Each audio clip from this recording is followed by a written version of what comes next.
Unlocking the ultimate fantasy football secret. What if dominating your 2025 draft was easier than you ever imagined?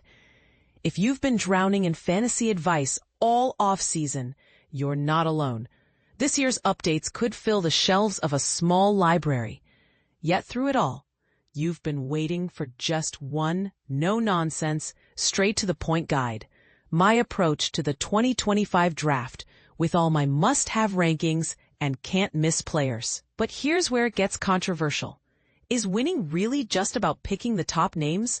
Or is there a deeper strategy that most people overlook? Let's dig in. First, a quick note for clarity. All average draft position ADP references will be refreshed all off-season to stay as up-to-date as your league's chatter. Latest update, August 6th. For the strategies discussed here, let's assume you play in a 1 QB, 2 RB, 3 wide receiver, 1 TE, 1 flex. Full PPR setup.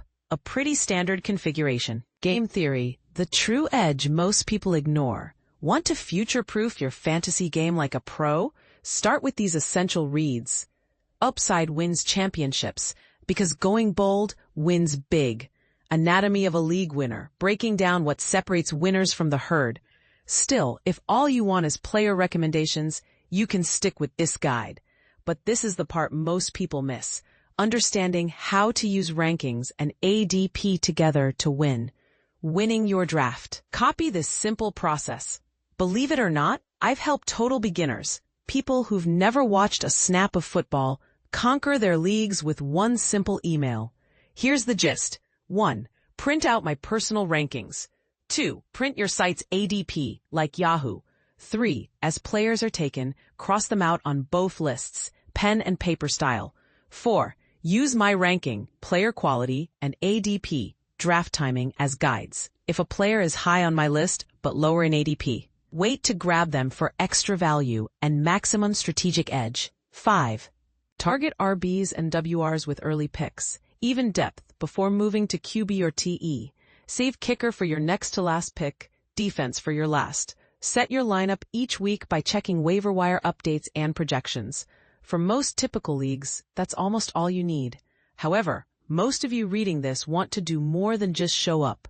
You want to demolish your league. At minimum, compare and contrast my rankings with your draft site's ADP. Flagging the greatest value deviations to exploit in your draft plan. Spreadsheets recommended for power users. But here's where things get interesting. If you want to move from competent to dominant, you need a tailor-made plan and draft experience. Run multiple mock drafts to simulate your real draft slot, if known, or all slots if not. Anticipate who will likely be available, and build your approach around exploiting the values that fall to you. Example scenario. Let's say your league uses ESPN, and you're at the 12th spot in round 1. You'll have picks like number 12, number 13, number 36, and so on. Chart out your ideal sequence. For example, I want 2 out of Malik Nabers, Achane, and Brian Thomas Jr. in the first 2 rounds. Scott's Exodia RBs will be round 4, 7, and 9 targets, and Tet McMillan is essential in round 8. This flexibility lets me consider a top QB, TE, in round 3. If that's a QB, Colston Loveland is my round 10 fallback. For a TE, plan on an Exodia QB by round 11. Rounds 5 and 6, go with the best available receivers. And here's something controversial. Home leagues deal out value so consistently that you can almost predict your haul, at least this time of year. But don't get too comfortable. The closer your draft gets to the start of the season, the more these must-have pickups will rise in ADP, forcing you to pivot or reach sooner. That's why drafting close to this guide's update date is critical. While you'll aim for 4 to 6 wide receivers and 3 to 4 running backs by round 10, things don't always go as planned. If you miss out on Kenneth Walker in the 4th, maybe Omarion Hampton is the play. Or perhaps you reach early on a high upside favorite. Scenario planning is vital. Prepare for both the dream lineup and a few disaster outcomes. Learn to adjust on the fly, as that agility is the true mark of a draft master. Trust me, the preparation always pays off. It's the difference between finishing strong and watching your rivals celebrate. Core philosophy. Dare to chase upside. Here's a radical truth. Fantasy football is chaos defined. High injury rates, odd bounces, and rapidly evolving ADPs mean nothing is ever certain.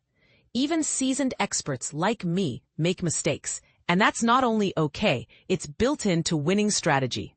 Let go of the idea that aiming for safe singles, as the baseball analogy goes, will get you anywhere. Instead, swing for the fences. An average pick who merely beats ADP isn't enough. What you want are the game changers, the outliers who emerge as every week starters, sometimes blowing past the next best player by astonishing margins. Think Jamar Chase's 24 dominance with a 4.9 FPG lead at WR. Why is this crucial? 1. Your goal is to be number 1 out of 12, or 10, which means chasing the 92nd percentile. Settling for mediocrity just doesn't move the needle. 2. The waiver wire offers a free safety net for depth. Odds are your champion lineup looks nothing like your draft's final board, and that's fine. To put it simply, hitting a home run with a pick is worth many singles, and a conservative pick could be as good as a wasted one. Take bold swings, especially after round 5 or 6. This is where upside trumps all. Still worried about being wrong? Don't be. Remember Adam Dunn, crazy homers, epic strikeouts, versus steady Pete Rose. If you want to finish first, you cannot play scared. If you play timid, you'll be stuck in the anonymous middle of your league. Let's get bold, take risks, and draft like champions. True story. In my very first in-person draft, 2004, age 13, someone took Tiki Barber in round 3 and became the group punchline. Older, washed up, too many fumbles. Everyone had a reason to gout. 6 months later, Barber carried that same team to the championship.